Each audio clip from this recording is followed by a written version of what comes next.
వాళ్ళని పిడికిలెత్తరో జననం జనయజ్ఞ కార్యక్రమంలో ఉంది. అన్నదాన కార్యక్రమంలో పాల్గొని అధికంగా పూజించాలని కూడా విజ్ఞప్తి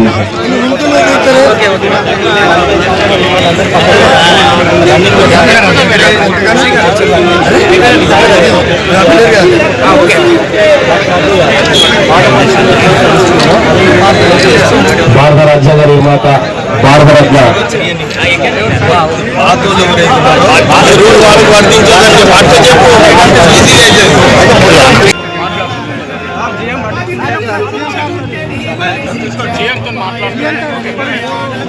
మళ్ళీ ఒక విషయం చెప్పినారు. సెక్యూరిటీ గార్డ్స్ కూడా జిఎం గారికి నేను రిప్రజెంటేషన్ తీసుకున్నాను.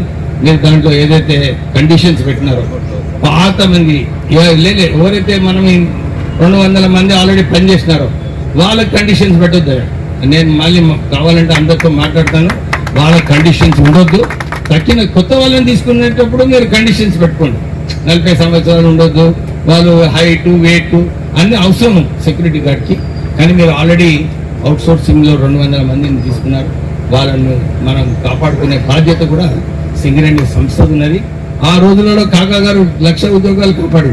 మనం ఇప్పుడు సెక్యూరిటీ గార్డ్ని మనం కాపాడుకోకుంటే జిఎం గారి మీదనే మాట వస్తుంది, నా మీద మాట వస్తుంది.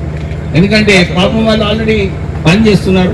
సింగరేణి బాధ్యత ఇక్కడ తెలంగాణలో అన్నిటికన్నా పెద్ద సంస్థ మన సింగరేణిది. మనము ఉద్యోగాలు కల్పించాలి, ఇక్కడ జీతాలు సరిగేయాలి, అవుట్ సోర్సింగ్లో సరిగ్గా చేయాలి. ఇవన్నీ కూడా చేసే బాధ్యత సింగరేణి సంస్థ పైన ఉంది.